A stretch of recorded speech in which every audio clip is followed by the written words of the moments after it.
Like I teach all the time, sales trainers as a whole teach all of us that we have two what? Ears. Two ears. So you take the average person's head, he's got two what? Ears. Ears. Two, these are what? Ears. Now, you also have one what? You got the nice teeth right there, right? You got the tongue, right? You got one what? So they tell you do twice the amount of time what? 2 times using these. Now, I don't need to get into the details too much here to get you guys to get this, but your eyes make up the majority of what you take in. 55% of the communication is taken in through your eyes, not through your ears. So today, I'd like all of you to watch. Now, that was a study that was done in the 80s. Now, with all of us watching MTV growing up as kids, or watching Nickelodeon as kids, or watching TV. Now, my dad would have said, I didn't have a TV till I was 13 years old. How many of you grew up with a TV in your house? How many of you watch at least an hour or two of the TV, or look at your computer or your iPhone or your phone at least a couple hours a day in front of your TV or internet? Okay? Now, because of that, we have become more visual as a society.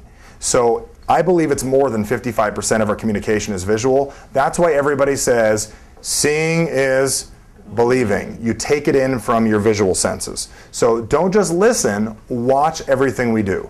So the big perception that I'd like all of you guys to focus on today is when it comes down to sensory acuity. I'd like you to be very acutely sensitive to a couple things going on. When I'm talking today or other people are speaking, pay attention to 3 things. What are you seeing? What are you hearing? And what are you feeling? Because there's certain times when people speak, you can help them a lot by letting them know, like, I'm not comfortable with what you're saying.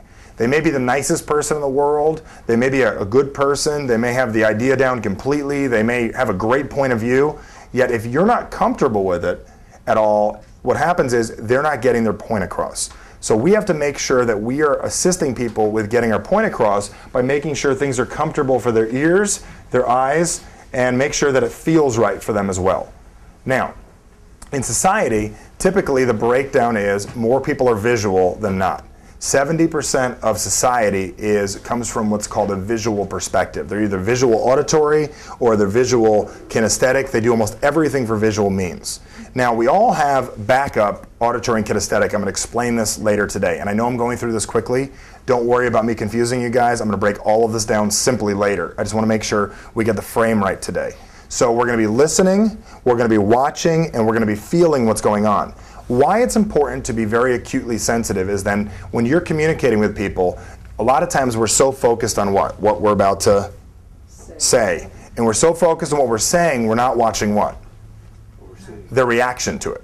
See, I could say strange things about llamas, pigs, and horses and look at her, but if I wanted her to smile, it didn't matter what I just said. She's smiling right now. Do you guys see this? This is Tina. We just turned her head doll.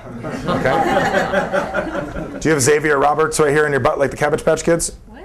It's from the Cabbage Patch Kids. Don't worry about it. Do you remember that? He signed Xavier Roberts. I mean, picture how special you must feel about yourself. You sell dolls that everybody in the world wants, and you signed your name on their butts.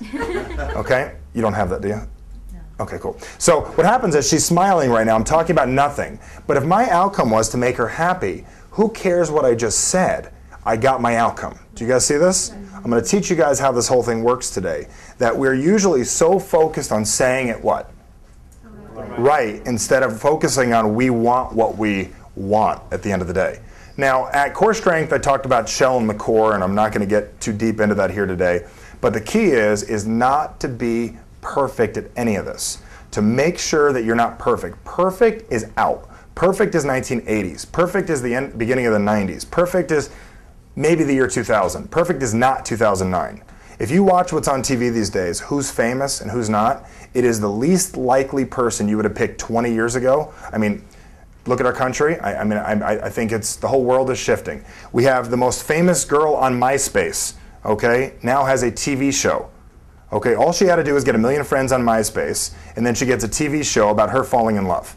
Okay? All you have to do is just be an average person these days. An average person with the right set of skills, and you could become very famous quickly. You don't have to be the best singer anymore. You don't have to be the best dancer anymore. You don't have to look the best anymore. You don't have to be the certain race, color, creed anymore. You could be anyone. All you have to do is relate to people from a different perspective. If you make people feel good in a society that's depressed, they will follow you to the end of the earth. So one of the biggest things we have to focus on, am I making this person feel good? If you can make people feel good in this society right now, you can make a fortune of friends, a fortune financially, and that's one of the big things I'd like all of you to focus on.